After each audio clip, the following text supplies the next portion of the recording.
Hmm, hmm, hmm. Uy, andiyan na naman ulit kayo. O, na-miss niyo ko, no? Kasi mayroon tayong bagong balita palagi. So, ito na. O, habang na-miss niyo ako, ito naman. Paparamdam na naman ulit. So, by the way, mga kababayan, ako po pala si Kit Garcia na nagsasabing mapagmatsyag, mapagpanuri at mapagmasid para hindi kayo maloko ng kapwa at mabudol ng mga supporter ni Digong.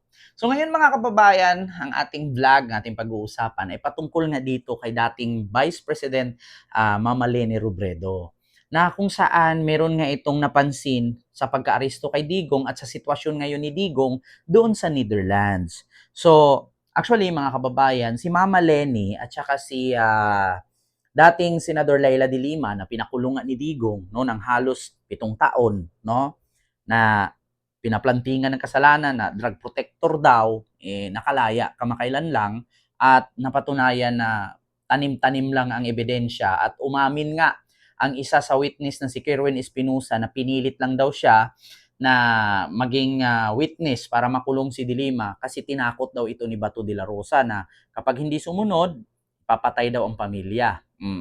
So ngayon, mga kababayan, nagbigay ng testimony si Laila de Lima for almost 7 years siyang kinulong, nakamit na ang kanyang pinaglalaban noon patungkol kay Digong at ito na nga, naaresto na nga si Digong, dinala na sa ICC, no, doon sa Netherlands at nakulong na. And ito nga ang statement ni dating Vice President Leni Robredo.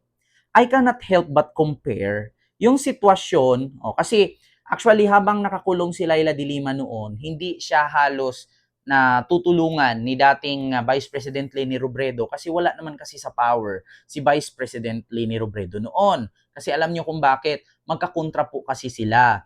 Yung Vice President kasi ni Digong at President ni Leni ay hindi po nanalo. No? Yung Vice President ni Digong hindi nanalo at yung President ni Leni hindi din nanalo. So, si Leni ang nanalo bilang Vice President, si Digong ang nanalo bilang President.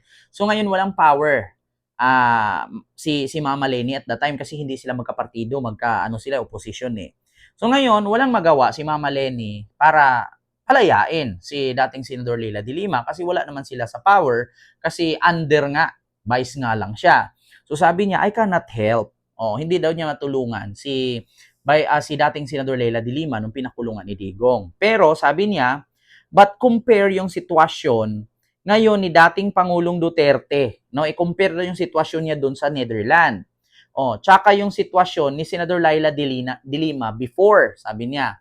So kung i-compare ninyo, nagtatrabaho si Leila de Lima as a senator pero wala siyang access sa computer, wala siyang access sa telepono, wala siyang access sa internet.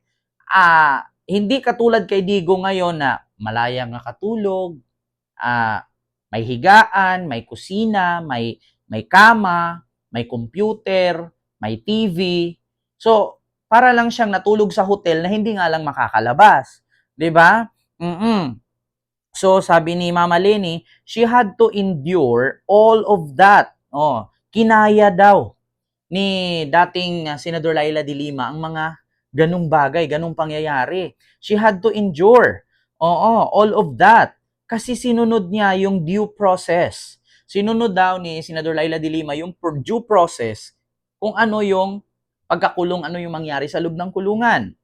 Hirap niya yung charge against her no matter how difficult and unfair those charges were. Di ba? So, napaka-unfair daw yung kalagayan ni dating Senador Laila de Lima sa loob ng kulungan kaysa naman sa kalagayan ni Digo ngayon. Tapos sabi niya, kahit obvious na political harassment, hinaharap niya. Sa totoo lang, wala naman po talagang kasalanan si Senador Laila de Lima. Inipit lang siya at para lang makulong, tinataniman ng kaso. Tapos yung mga witness, parang tinatakot para maging witness kasi pag hindi mag-witness, papatayin ang pamilya. Na which is sinabi ni Kerwin Espinosa yan. At kalauna nakalaya nga si Senador Laila de Lima kasi umatras yung mga witness at binawi ang lahat ng statement. Kamakailan lang, sabi nga ni Senador Antonio Trillanes, Kerwin, aminin mo yung totoo. Kasi ngayon, pwede mong sabihin na si Senador Laila de Lima, protector ng droga, kasi takot ka. Pero pag dumating ang taon, dumating ang panahon na magbago ang administrasyon at hindi na si Digong ang presidente, baga magbago ang statement mo. Na which is nagkatotoo nga. Kamakailan lang nung pinatawag itong si Kerwin Espinosa sa hearing sa Quad Committee at sa Senado, inamin niya na pinilit daw siya di umano ni Senador Bato de la Rosa na aminin na si Dilima daw at idiin si Dilima daw ay drug protector para makulong. Na umiyak pa nga siya. Sabi pa nga niya, "Ma'am, I'm so sorry. Napilitan lang akong aminin or sabihin na drug protector ka kasi pinatay na nila ang papa ko. Ayaw ko na masunod na patayin naman ang mag-ina ko or pamilya ko." So, sabi naman ni Laila de Lima, inisip mo yung kapakanan ng pamilya mo, pero paano naman ako? For almost 7 years akong nasa loob ng bilangguan, sabi ni Laila de Lima. So, sabi nga dito ni Mama Lenny, kahit obvious na political harassment ang hinaharap niya. 'Di ba? Sabi pa nga dito ni Mama Lenny, medyo mahaba-haba ito eh. Huwag na siyang mag-inarte. Huwag na siyang mag-inarte sa mga bagay-bagay na may sakit-sakit, ganyan-ganyan. Kasi ginawa naman niya yan. Oo. So, nagsalita na nga si dating Vice President Leni Robredo na, alam niyo sa totoo lang mga kababayan, ayan no, hindi po yan Impact Leadership po yan, page. So, sa totoo lang mga kababayan, sa sitwasyon ni Digo ngayon, wag po kayong maniwala sa mga drama-drama niya. Rodrigo Roa Duterte. Trip-trip lang niya yon. Tignan niyo, kailan lang, sabi ni Sara Duterte. Yung tatay daw niya, namimiss pa nga daw ang jowa. Namimiss daw si Hanilet. Tapos masaya daw, okay naman daw, in good spirit daw ang tatay niya sa loob. Parang nasa hotel lang daw. Hindi nga lang daw makalabas. Okay naman daw yung niya sa mga treatment niya sa mga doktor. 'Di ba? So napaka-unfair. Napaka-unfair po. Dapat po talaga kung didiis man kayo nanood sa akin ngayon, huwag po kayo magalit sa sasabihin ko. Yung 13,000 o 30,000 po na biktima sa war on drugs at yung mga biktima sa AGK ni Digong, hindi po nakaka-experience ng ganyan. Sila, hindi nila nakausap ang pamilya, pinatay agad. Sila, hindi nila alam kung anong kasalanan nila, pinatay agad. Si Digong, binasahan ng Miranda rights, Miranda ang tawag ko kasi kumain pagkatapos eh. Tapos natulog-tulog pa, tapos, 'di ba? Nagtagal pa ng ilang oras doon sa Villamor Air Base bago sinakay pa ng private plane. Exactly. Luxury private plane ang sinasakyan niya. Ngayon, yung mga pinatay ba na 30,000 sa war on drugs, nakaranas bang sumakay? Maskin kariton, hindi sila sinakay. Sinakay sila sa karo na nakabalot sa kabaong. 'Di ba? Kaya mga DDS, huwag kayong magalit sa akin. Dapat kay Digong hindi niya deserve yan. Dapat binitay agad yan. Celia Electrica or injikan siya diretso. Dapat ininjikan yan. Diretsong patay na. Bakit? Walang kapatawaran. Hindi pa sapat yung pagdurusa niya dyan. Paano siya magdusa? Kung may sakit siya, may doktor naman. At take note, mas high-tech ang kagamitan sa Netherlands at mga doktor doon kaysa dito sa Philippines. 'Di ba? Mas high-tech ang kagamitan doon at mas advanced. 'Di ba? At hindi deserve ni Digong yung i-treat siyang ganyan. Unfair. Sa totoo lang, dapat nga nung nahuli niyan, naka-live, tinali yung liig niyan, sinabit, tinali at titignan siya hanggang sa malagutan ng hininga.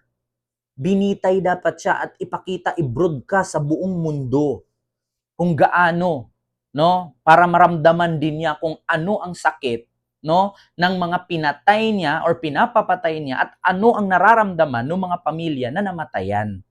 'Di ba? Hindi sapat yung ganyan-ganyan kasi pag atakihin siya, nandiyan agad yung medics.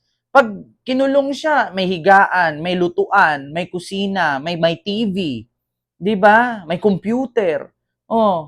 Pwede siya mag-aral doon kasi may mga computer, may TV, pwede siyang manood. 'Di ba? Napaka-unfair. I-compare nyo dun sa mga namatay na hindi mga lang halos pinainom ng tubig bago tinumba. Hindi mga lang halos pinapatawag sa pamilya, "Ma, papatayin ako ngayon, goodbye. Pa, papatayin ako ngayon, good night." Walang ganun. Unlike kay Digong, it's unfair. 'Di ba? At unlike doon sa mga sinasagasaan ni Digong na politician noon katulad kay Laila de Lima. At ito po mga DDS, bago ako mag-end ha, mga DDS kung nanood kayo sa akin, anong reaksyon at masasabi ninyo kay Senador Antonio Trillanes na dati sinasabihan ninyo, tinatawag niyo yung sundalong kanin, tapos trililing, gawa kwento, gawa imbento. Ngayon na napatunayan na nakulong si Digong, anong reaksyon ninyo? 'Di ba? Tanong ko lang mga DDS, anong masasabi ninyo? Sabi ninyo sinungaling si Trillanes. Sabi ninyo sundalong kanin. Bakit ngayon yung pinaglalaban ni Trillanes nagkatotoo at napakulong si Digong? Oh, anong reaksyon ninyo? Papahiya kayo kay Senador Antonio Trillanes, no? 'Di ba? Oo, take note. 8 taong tiniis 'yan na pinaglalaban ni Senador Antonio Trillanes. Oh, edi napahiya kayo ngayon. Oh, kung meron mang tatakbong presidente sa 2028 at kung tatakbo si Senador Antonio Trillanes, iboto ko talaga 'yan. At kung hindi man si Senador Antonio Trillanes, mas piliin ko si Mama Leni Robredo. Bakit? Di bali ng lutang, sabi ni Digong, kaysa naman sa hindi nga lutang, may saltik, kawatan naman. Di ba? Lustay.